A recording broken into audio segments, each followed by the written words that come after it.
What's going on, guys? So, welcome back. We have come to the last class.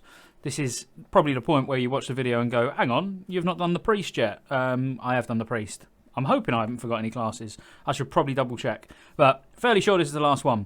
So, thanks for all your support. Done a 24-hour stream on Saturday, 9 o'clock GMT, till Sunday, 9 o'clock GMT in the morning. Brilliant. It was awesome. Thanks for showing up. It was really good. Great engagement. Definitely going to be doing another one soon.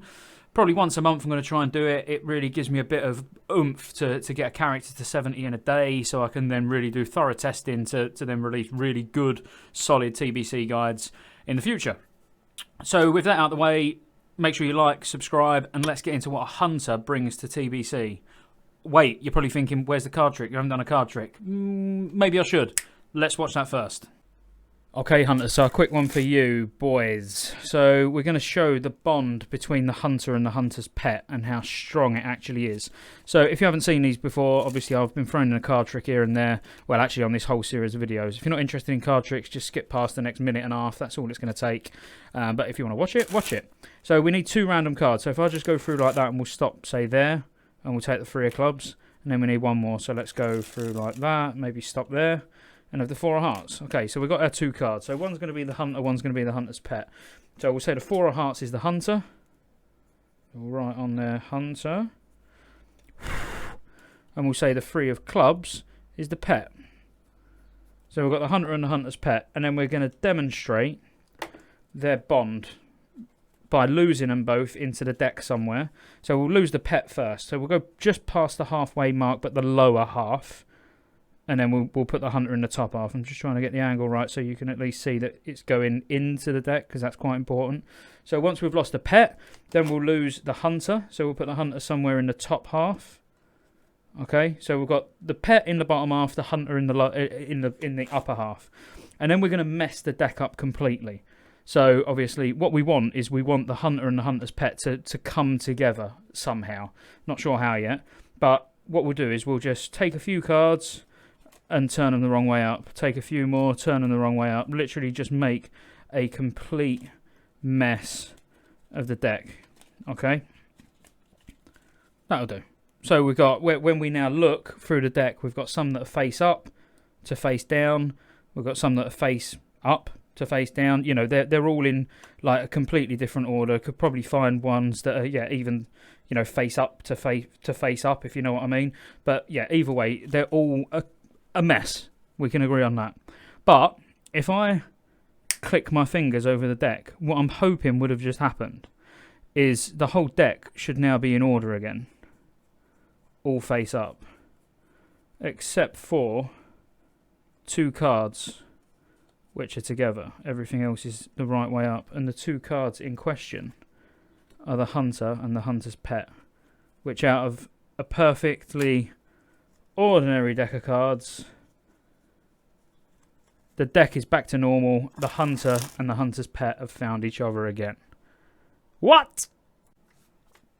Alright guys, hope you enjoyed the card trick. For those who are new to the channel, you're probably like, why is this guy doing card tricks? Watch some of the others, you'll see it's a bit of a theme just for this series. I'm not going to do a card trick on every video, but certainly for this series I've done one that I've sort of tried to relate to the class that we're actually looking into.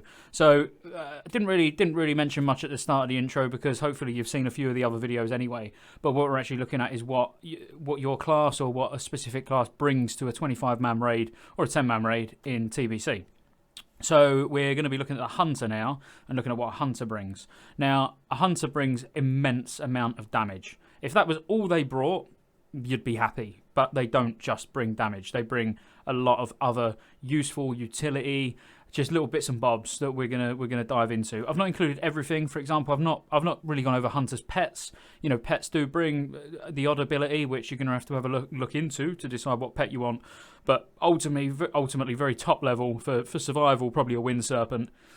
Excuse me, and for beast mastery, probably a ravager. Just due to you can get 2 primary attacks on a ravager for an energy dump, and yeah, they're good pets. But again, so there are a few little bits of utility you can get from pets if you want, but that's going to definitely, the amount of pets there are, that could be a separate video on its own, and I didn't want this to last too long, obviously. So what we'll do is we'll just get straight into looking into the abilities. So aspect of the pack, you're like, well, that don't really bring a lot to a raid. Arguably not. That's why I've probably started with it. We're gonna, we're gonna go through everything and leave the most overpowered stuff till last. But if we're talking about overpowered stuff, then oh, what's that? Oh yeah, exposed weakness. But we'll get onto that later. So aspect of the pack, yeah, obviously your party moves 30% faster. Good after a wipe, or if you're moving between bosses, between trash, whatever, it can be useful. Only for one party, but, if you've got 2 hunters and you're just doing a 10-man, 1 in each group, you can move around quicker. Technically, saves a bit of time in raids, so worth a mention. The only other useful aspect that I would say would be aspect of the wild, which is some nature resistance. You can get this from other places like a shaman, for example, but if it's a high nature damage fight, you might want a hunter in a group. You might have a hunter and a shaman. You've got a shaman in one group giving nature resist. You've got the hunter in the other giving nature resist. They are going to lose some damage, but, again, it is something they bring to a raid. Definitely worth a mention. Then we've got Hunter's Mark. Now, Hunter's Mark, we're going to get onto in a little bit more detail in a little while, because you really want at least one hunter in the group with it improved. So when it's improved, the base attack power that it gives, also it grants that to melee as well. Whereas you don't get the stacking ranged attack power, because that is not part of the base attack power. So it's only the 110 that the melee will benefit from, but it's still 110 attack power for, the whole raid. It's not just like party specific. So if you're in a 25-man raid, you absolutely want a hunter with improved Hunter's Mark. But yeah, basically it gives 110, and then it stacks up to 440 with successful ranged attacks. But again, with the improved version, it's only the 110 that the melee benefit from. Freezing Trap. So we're going to look at a little bit of CC now. So obviously Freezing Trap's a very good CC. You can keep it up pretty much 100% of the time. Well, not pretty much. You can if you're on your game and no one's breaking your traps. You can keep it up 100% of the time.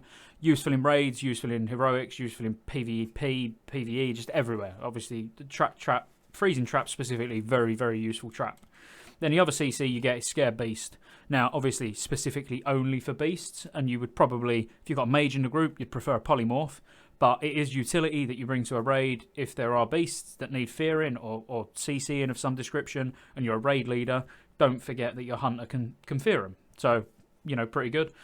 You could also obviously have a druid, hibernate, or all sorts of different things that you can do, but again, it's a piece of utility that I felt needed mentioning. Then we've got Viper Sting, so just a mana drain. There's not that many fights where you're going to need to mana drain, but again, it's worth a mention.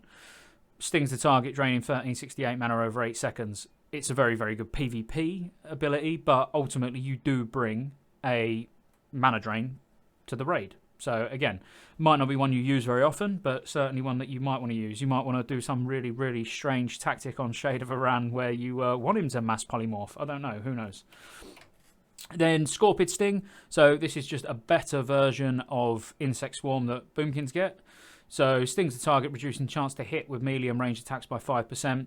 Probably something that gets overlooked, but definitely something that you want to consider keeping up, because this is only going to help your tank take less of a spanking. So yeah, but again, unique. It's the best type of hit chance reduction that any class can bring. So worth bearing in mind. Distracting Shot. So the next few abilities, we're going to look at your ability to be able to kite. So if things are going wrong, or if you want to actually use the hunter to kite a specific target away while you focus on a different target, and then obviously they'll feign death, it will come back, you kill it.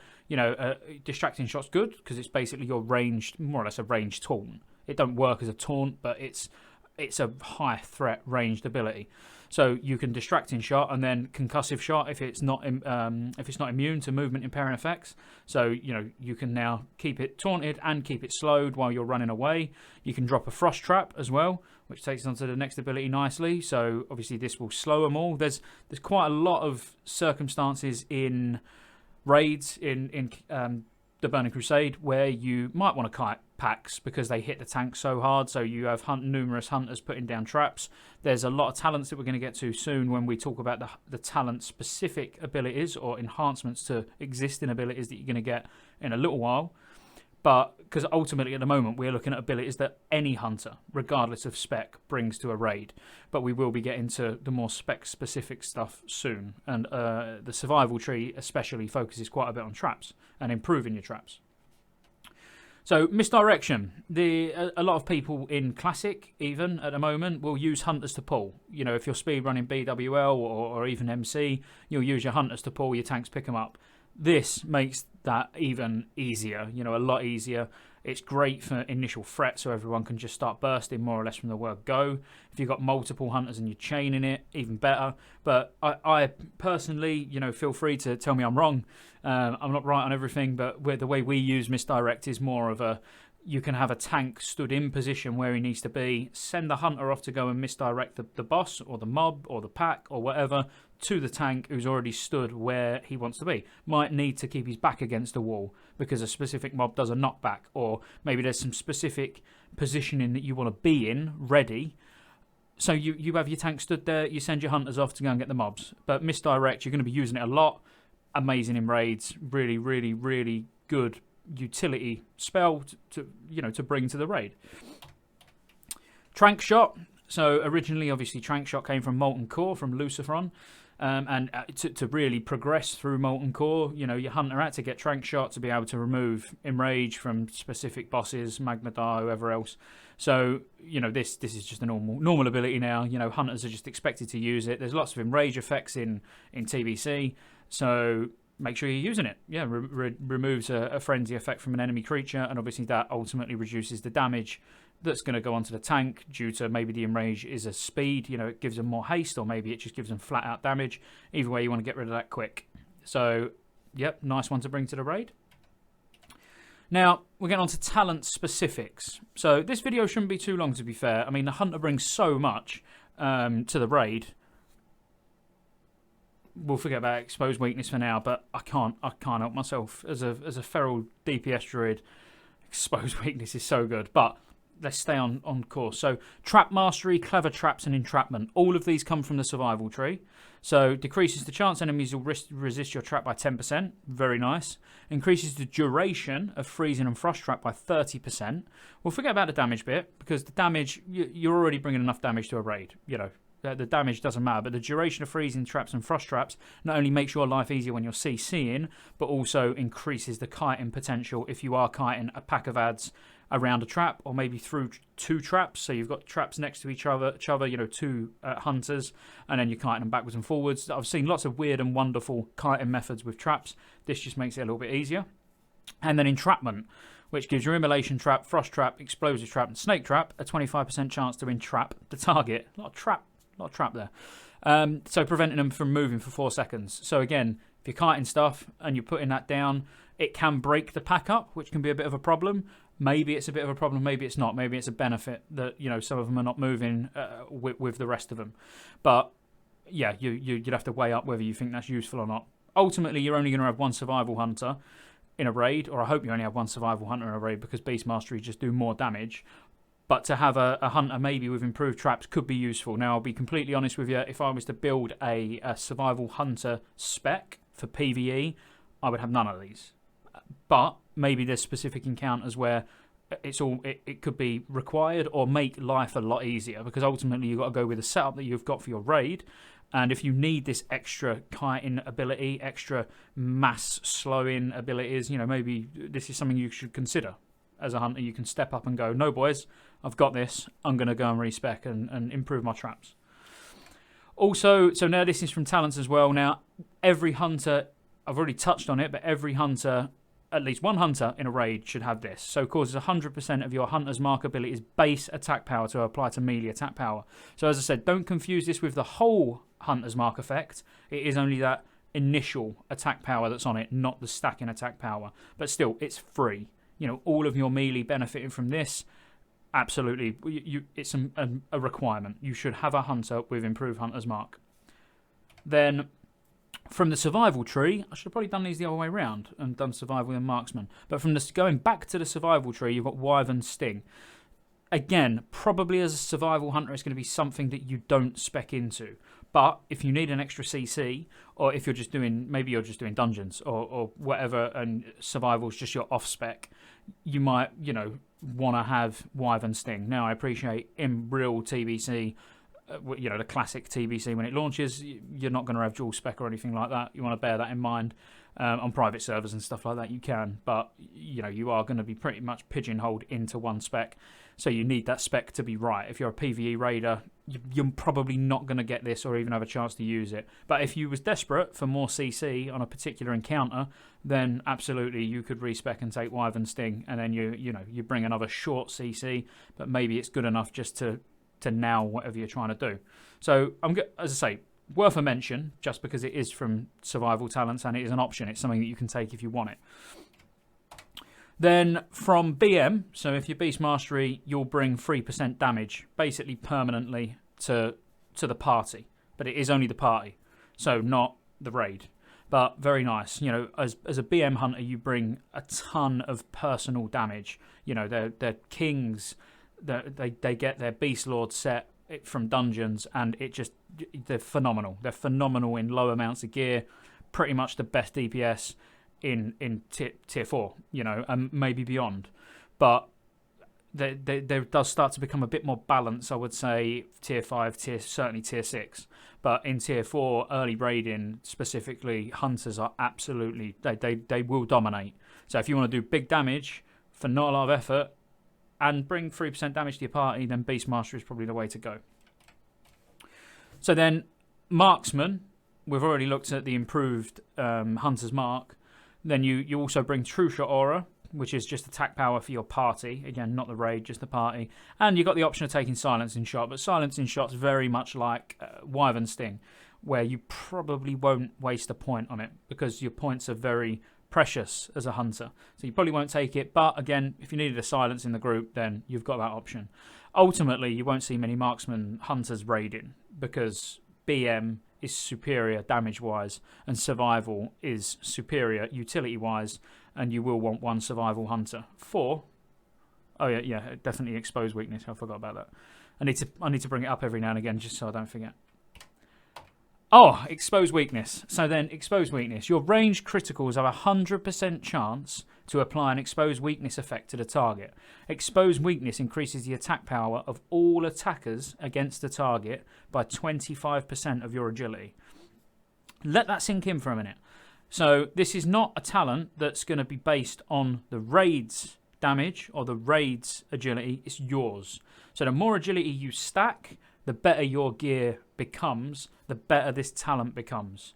So ultimately it will scale through the entire expansion, and every upgrade you get where you increase your agility, you're increasing the raid's damage, not just your own. So yes, as a survival hunter, you will not do as much damage as a Beast Mastery hunter, but the damage you do, the gap between what you would do from survival to BM, that extra damage that you're going to bring from being survival across the raid is going to be far superior to having 4 BM hunters in a raid versus having 3 BM hunters and 1 survival hunter, because you're going to just buff everybody that can benefit from attack power, basically, which is all the other hunters, warriors, rogues, even tanks. It's amazing, absolutely amazing. So we haven't even got a survival hunter, which I think I'm going to have to crack the whip and make sure we start getting a survival hunter in the raids, because it is very, very good. So I left exposed weakness till last just because of how ridiculously overpowered it is. But that brings us to what I would consider all of the utility and bonuses of bringing a hunter to 25-man raids. There's not any negatives that I can think of for taking a hunter. I would take, to a 10-man, and people are going to flame in the comments because I do just say my opinions. Most of the abilities that are coming are fact. But when I say I'd take 5 of them to a raid, that's just my opinion. I'm not saying that's the optimal way to build your raid comp.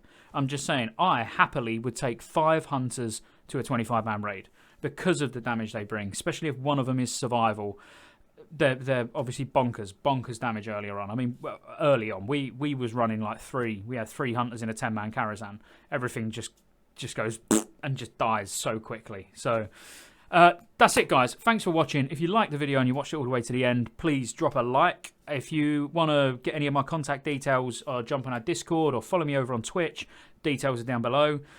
I'm streaming pretty much Monday to Sunday, 7 days a week, I could probably say, which will be quicker than trying to tell you, educate you on the days of the week. So 7 days a week, pretty much from sort of 7 GMT till whenever I fall asleep. So come and watch me over there, Scottejaye87 on Twitch. And the next video, I'm going to do a roundup video. So I'm actually being joined by my brother on that video, which I'm quite looking forward to doing. So we're going to look at all the classes and try and figure out which class is right for you to play in TBC. So until then, take care. Peace out.